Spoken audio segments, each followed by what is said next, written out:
I'm Troy Kirby with a quick look at the 2022 Washington State legislative session.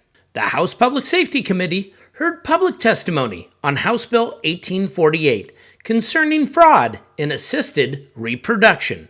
Imagine growing up, you have two wonderful parents that are raising you, and you find out that, your father is not your biological dad, and it is actually the fertility doctor.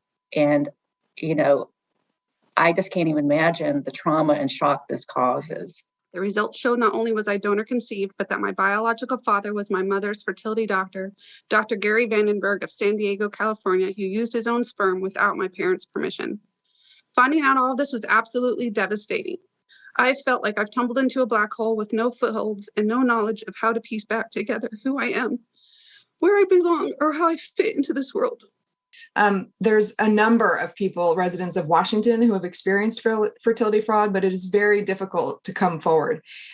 Representative Orwell used my sort of terminology that I think of a lot. Imagine. I really want you guys to imagine what it would be like to be in the shoes of these people. A lot of us are taking Ancestry or 23andMe tests, and we think that 5% of the population will discover that they have misattributed parentage, meaning that the family who raised them is not their genetic family.